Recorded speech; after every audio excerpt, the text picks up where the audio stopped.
Stock of the day.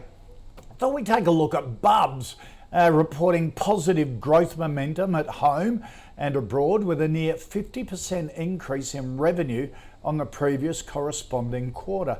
Looking ahead, the company is tempering market expectations though, pointing towards modest half-on-half growth in revenue with potential pandemic-related supply chain disruptions set to drive some variability.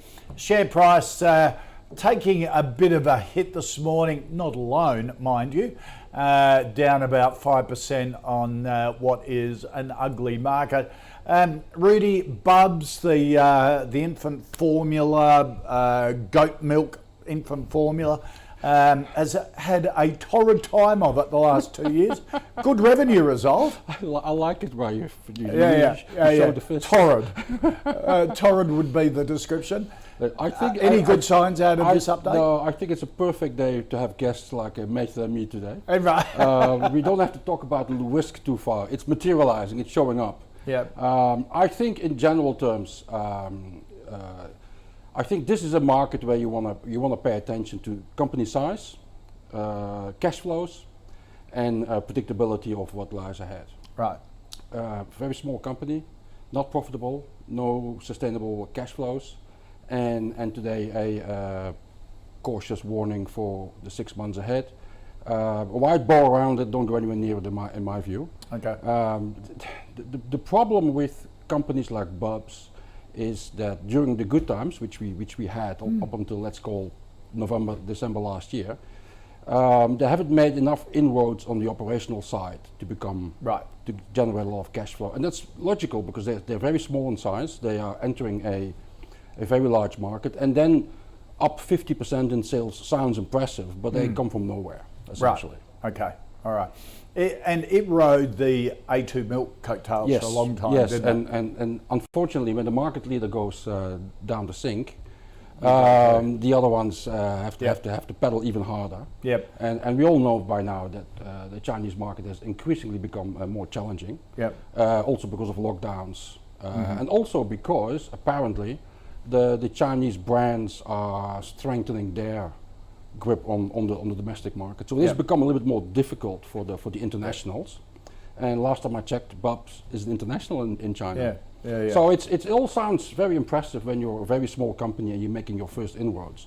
But at the end of the day, what companies now need in an environment when central banks are raising interest rates, bond yields are higher, risk is materializing, and investors become more cautious, and we haven't even seen the liquidity withdrawal. Now investors in general are becoming more focused on where are the profits, where's the cash flow.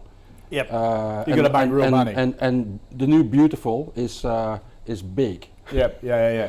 Mathan, what do you think of Bubs and the update? Yeah, look, I mean, obviously the update is sounds good because it's coming off a low base, as Rudi said. I think it's an interesting one. I mean, as you said, it's people compare it to A2 milk.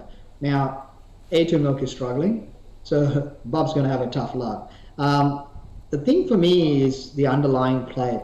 I've been a fan of the food sector, and I still think that's going to play out for a while. But the thing that you have to remember in the food sector is the producers were the unloved category. The marketing guys with the branding have been the real money makers. That's changing. Now the guy who's producing is looking better simply because of the supply side issues. So the bargaining power is going to go back to the producers. And I think over time, what we're going to see is there's going to be a supply-demand problem in the milk side, and the producers are going to have some leverage. So the guy who's got control of the supply chain will probably win out over the next couple of years in the milk sector. I think a lot of these baby milk powder plays are going to struggle because their input costs are going to keep rising. Other than the usual cost rising already, they're going to have to deal with that. Bubs got the uniqueness of obviously the goat milk, and for me, when you have something unique, you've got to keep an eye on it. And I think it's an interesting one. But as Rudi said, there's a lot of headwinds for it, and I think it's going to struggle. There are a few food producers who control their, I suppose, channel supply chains are starting to look interesting with the branding. Bub doesn't have that as much. So in that context, I think it's going to be tough. I'm not chasing it here, but it is one that I keep an eye on because of the uniqueness of the goat milk.